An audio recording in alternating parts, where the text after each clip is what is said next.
I knew something was off when Gary, the CEO who'd once sobbed into my office ficus during the 2020 layoffs, stood in front of the all-hands meeting looking like a man who'd just sold his soul to a meditation app. "I'll be stepping away for a wellness retreat," he said, like he hadn't just greenlit 3 massive vendor audits and a Q4 restructure that could have buried us. And then came the twist. During my absence, I've asked Haley to step in as acting CEO. Haley, his daughter, fresh out of whatever corporate Hogwarts MBA program taught her that startup energy and corporate continuity were the same damn thing. She walked in 5 minutes later wearing heels that could kill a horse and a designer bag that probably cost more than my entire Honda Civic. "We're modernizing," she chirped, smiling like someone who didn't yet know what a balance sheet actually was. Gave her the benefit of the doubt for about 6 seconds. Then she pulled out a color-coded org chart and laid it flat across the glass table in the conference room like she was mapping out a seating chart for brunch at the Met Gala. "We're going lean, young, fast," she said, tapping at names like she was picking dodgeball teams. Except in this game, the last ones picked got pink slips. She didn't know the difference between ops and finance. She sure knew how to use buzzwords. Synergy, agility, next-gen solutions. Haley had a whole TED talk's worth of phrases and none of the substance. She told the marketing director she wanted more viral, like it was something you could order off DoorDash. I asked her if she meant more organic reach or a brand campaign. She blinked and asked if I was resistant to innovation. 12 years. I'd been here 12 years. Through budget freezes, 3 failed acquisitions, 1 ransomware attack, and the Great Coffee Machine Rebellion of 2017. I duct-taped this place together more times than I could count. And now, I was standing in a room watching a 26-year-old with 0 P&L responsibility ask if we really needed compliance. By 3 p.m., 2 people had already been let go. Haley strutted around like a pageant queen on Judgment Day, all smiles and sinister intent. She said things like, "Just want to empower people who actually care, and we need to start thinking like winners, not survivors." I was tempted to ask how many winners she knew who'd ever had to process payroll with an Excel sheet after a system crash, but I kept my mouth shut. "Look, I know the drill. I'm not some dinosaur terrified of change, but there's a difference between evolution and dropping a lit match in a paper factory." Haley wasn't trying to lead, was trying to perform leadership.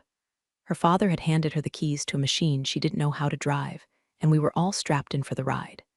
And hey, quick pause while we're nose-diving into this corporate circus.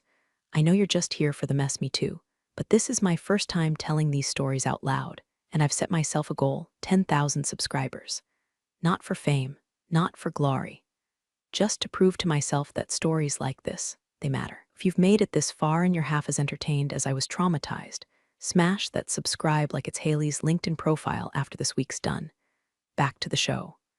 At 4:17 p.m., my inbox pinged. A calendar invite, touch base with Haley CEO office.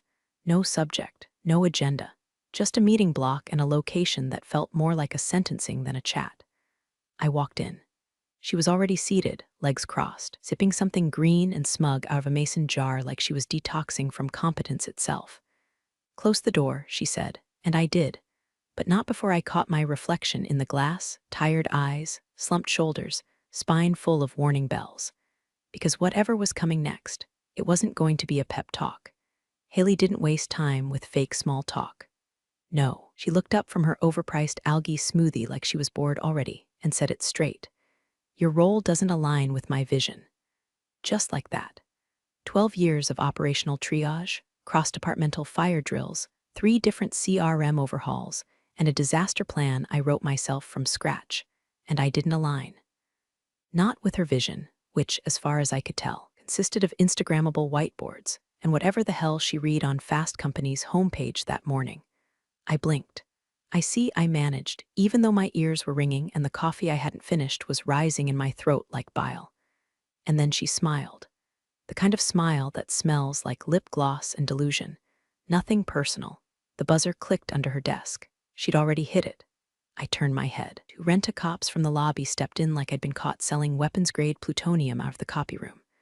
One of them nodded at me like we were old pals. We weren't. "You can grab your personal items now, or we can have them mailed," Haley said, stacking Post-its like a damn Bond villain. "Totally your choice. Totally my choice." like being mugged or hit by a train is a choice. I stood up slow, trying to hold whatever dignity I had left as the entire floor watched from behind their monitors. Nobody said a word. Not IT Kevin, who once cried in my office over his divorce. Not Ellie from procurement, who I'd personally vouched for during her last performance review. Not even Mike, who knew the supply chain was still duct taped together with my spreadsheets. They just stared. I walked out with my coffee mug, a succulent I'd kept alive for 5 years, and a single dry cleaning ticket.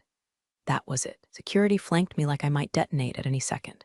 But I didn't scream, didn't beg, didn't give Haley the satisfaction of tears. I just walked. It wasn't the firing that broke me. I've been through worse. What snapped inside me was the how. The staged performance. The look on her face like she was doing the company a mercy by erasing me. Like I was a dusty filing cabinet taking up space in her startup-themed fever dream. At home, I dumped the succulent on the kitchen counter and stared at it for 10 solid minutes. I hadn't even named the damn thing. I just called it plant. It was still more loyal than half the staff. I didn't eat that night, just sat on the couch in my blazer, shoes still on, feeling the phantom weight of my work badge like a ghost hanging around my neck. I tried to cry, couldn't. The humiliation was too clinical, too precise. Like a scalpel cut, no blood, just air rushing into the wound. And then around midnight, something clicked. I didn't know if it was adrenaline or spite or just the last neuron in my brain lighting a match, but I stood up and walked to my old bookshelf, fourth shelf, behind the fake copy of Eat, Pray, Love I used to hide my good scotch. My old laptop, the gray one with the cracked trackpad and keys that still smelled faintly like cinnamon gum and stress. I plugged it in, powered it up, waited for the ancient fan to stop wheezing like a smoker in winter. Logged in, there it was. A folder long forgotten but never deleted. Contingency. Because here's the thing about staying in one place for 12 years. You see everything. And if you're smart, which I am, you keep a few receipts. Just in case the princess-in-chief ever decides you're not aligned. The subject line just said, "Need your eyes on something." I didn't sign it with my name. Didn't include a greeting. Just 3 lines of text, sent from a burner Gmail I hadn't used since the days when we thought Slack was a passing fad. Check what's buried in Q4. Start with vendor line items. Then find the settlement. Then I hit send. Board member #3, Trish Davenport. Finance Pitbull, former colleague, now sitting high on the board's audit committee with a reputation for smelling cooked books through a firewall. We hadn't spoken in 4 years. Didn't need to. If she saw that email, she'd know. Trish never needed smoke to find a fire, just the scent of old money burning. Back at Haley HQ, the corporate Hunger Games were in full swing. Every LinkedIn notification was a fresh wound. Please welcome our new strategy advisor, Kyle.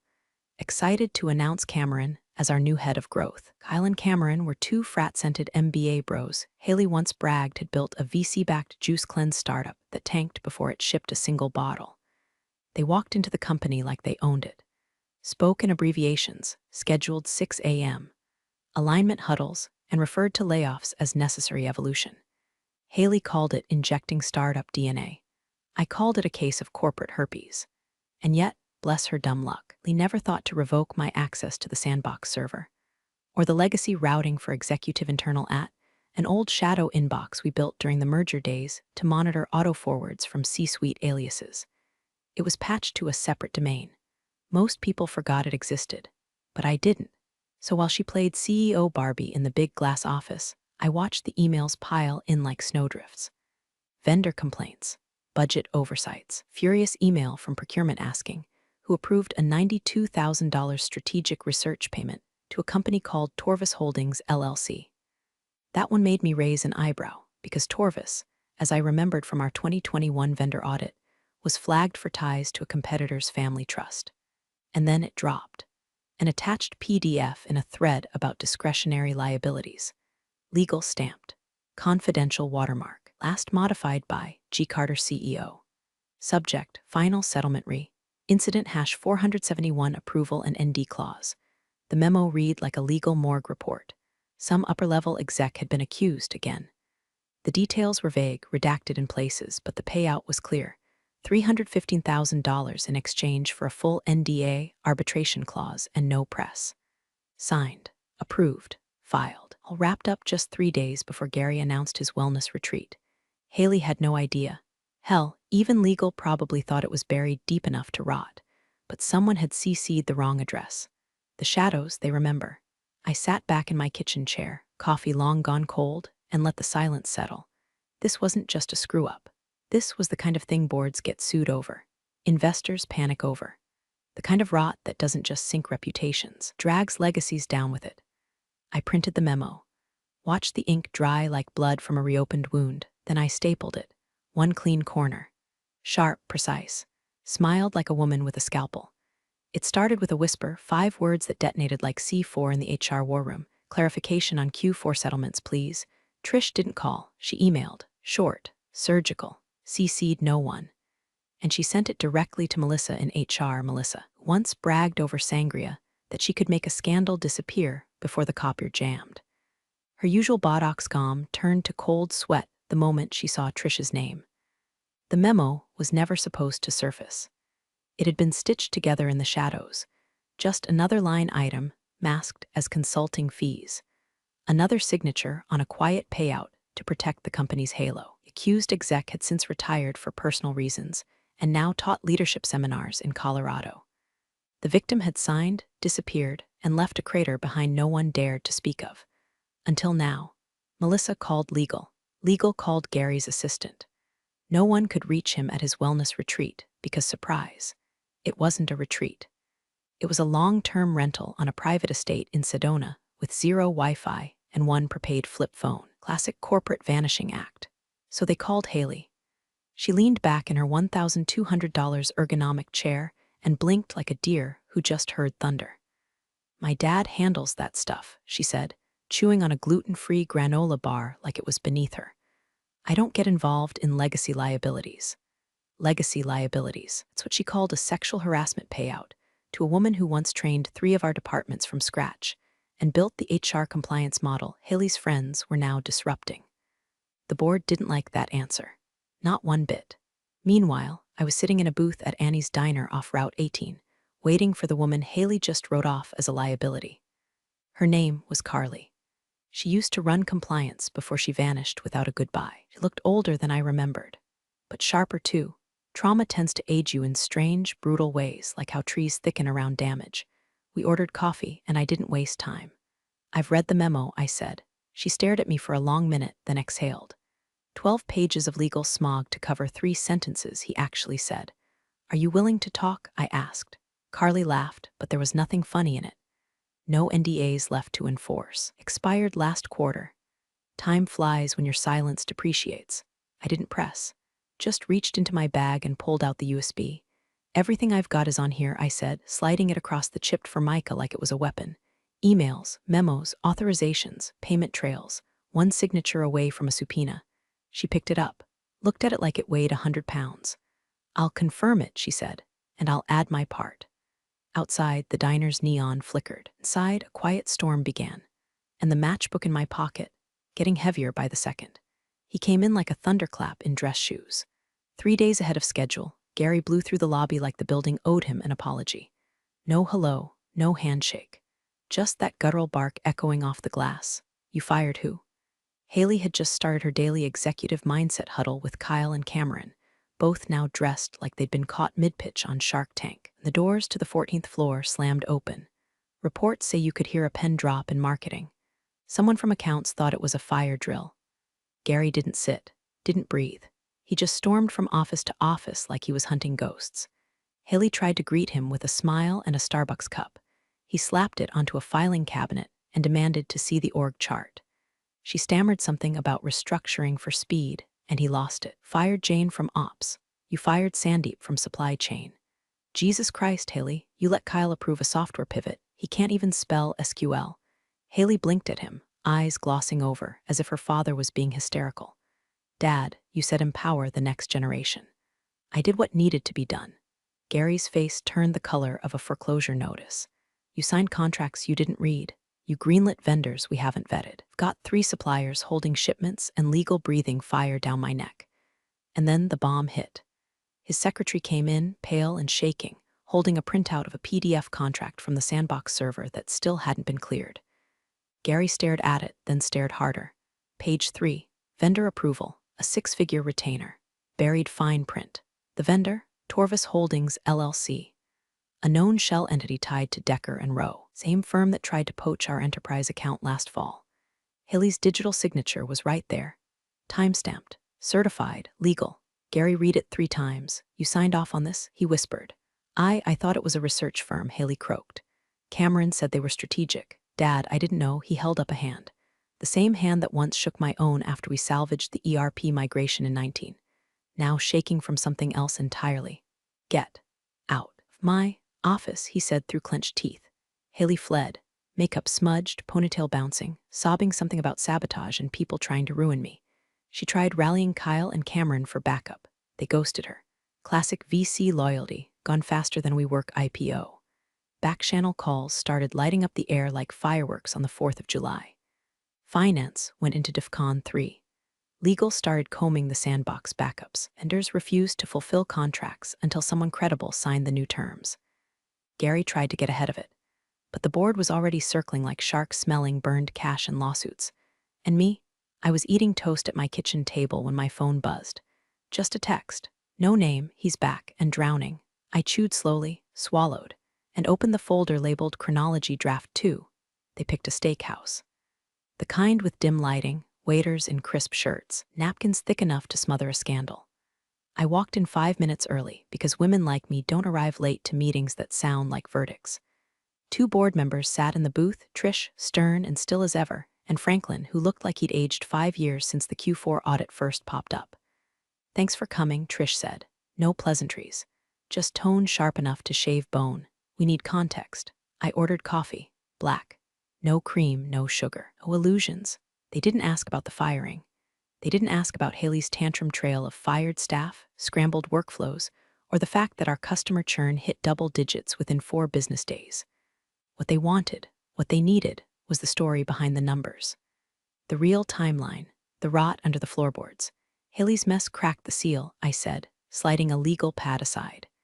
But the damage started long before her stilettos ever hit the marble. Trish leaned in. Franklin didn't blink. I walked them through it, slow, measured, surgical. The 2018 complaint that went missing after the accused exec was quietly reassigned. The 2019 conference incident that HR disguised as a communications breakdown. The 2021 payout filed as training reimbursement. Each year, a different woman. Each time, the same pattern. A paper trail scrubbed, a signature sealed in silence, a promotion handed to someone who should have been in cuffs. Gary didn't just know. He engineered the escape routes. Haley didn't blow up a clean house. She tore the drywall off a sewer line. The audit logs, the memos, the payments routed through fake subsidiaries. All of it hidden behind Gary's pristine LinkedIn and his glowing Forbes interview about ethical leadership in tech. Trish didn't speak for a moment. Franklin wiped his glasses on a linen napkin like he couldn't bear to look at the table. Finally, she asked, "Would you be willing to clarify in writing?" I reached into my tote and pulled out a thick folder. Red, labeled in Sharpie, Chronology of Lies. I set it down gently like a final stone on a grave, all sources cited, cross-referenced, time-stamped.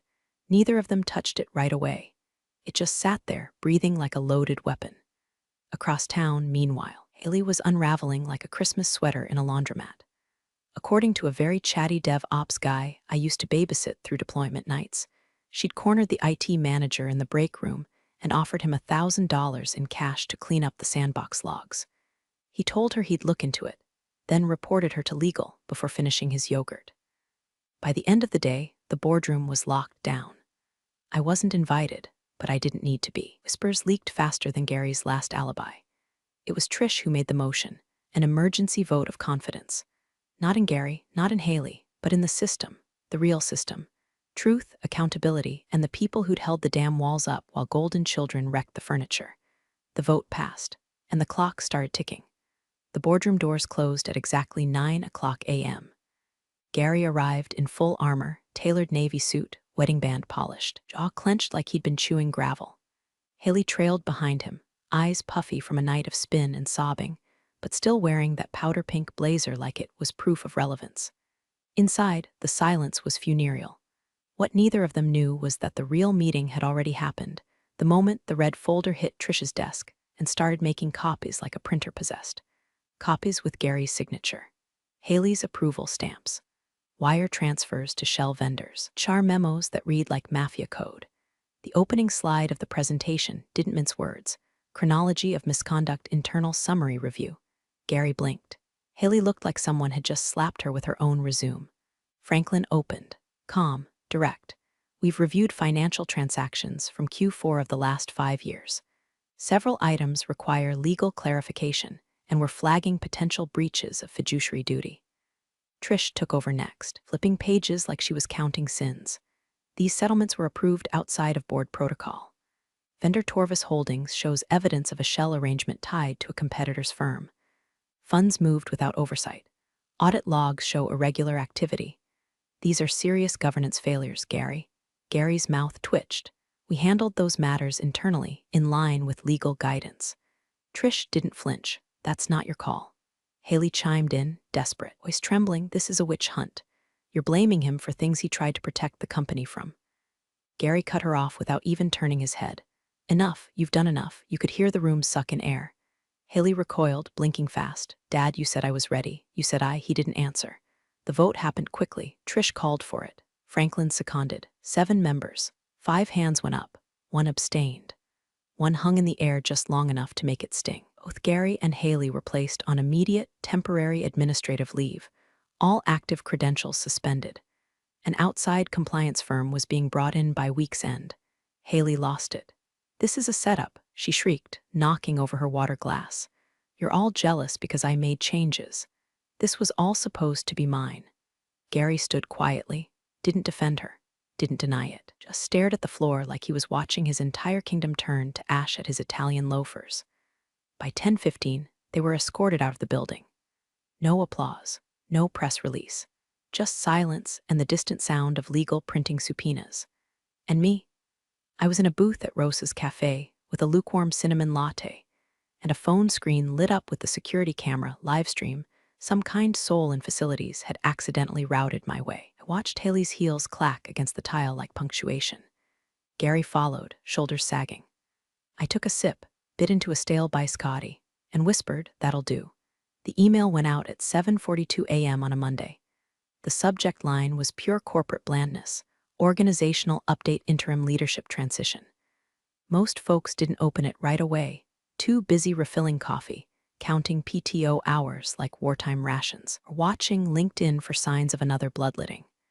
But the second it started circulating, Slack lit up like Vegas on payday. Because tucked 5 paragraphs down, after all the fluff about vision recalibration and long-term strategic oversight, came the real news. Effective immediately, Jane Walters will assume the position of Interim Chief Operating Officer, reporting directly to the Board of Directors. Not returning, not assisting, not advising.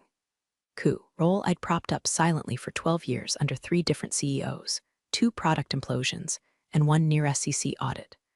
The role I trained people for while being told I wasn't visible enough. Now mine, official, with a title that rang like a gavel in a very satisfying courtroom. Haley's name, nowhere in the announcement. Gary's, mentioned only once, buried under temporary leave pending internal and federal review. Turns out SEC investigators love whistleblowers with color-coded receipts and a flawless memory for approval timestamps. Civil litigation was underway, investor counsel had been looped, and even the HR director started walking softer in heels like the floor might collapse. They sent a courier to my door with a fresh laptop and an embossed folder. The new badge felt heavier in my hand. Or maybe that was just the weight of being seen. I came back without fanfare. No balloons, no apology cake from the VP of product. Just a few double takes in the elevator and a particularly satisfying moment where Kyle from strategy tried to shake my hand, and I offered him a printed email chain from his failed vendor play instead. By Friday, I'd moved into the executive wing. Same floor where Gary once delivered quarterly morale speeches with a smile full of buttered lies. And that's where I saw it. The door that used to bear his name. Glass frosted, wood polished, sacred like a chapel for the delusional. Now stripped clean. Just one word etched in brush steel, reserved. I stood there for a moment. Thought about every night I stayed past midnight rewriting budget forecasts to save someone else's bonus. Thought about the day Haley smirked and said I wasn't aligned. Thought about Carly, and the folder, and the matchbook in my pocket I never had to strike. Then I smiled, a real one, small, Final. Guess I'm useful after all. And walked into my office. Big thanks, you legends of the old office days. Subscribe to keep the switch flicking chaos alive. Your ex-boss is shaking in their loafers.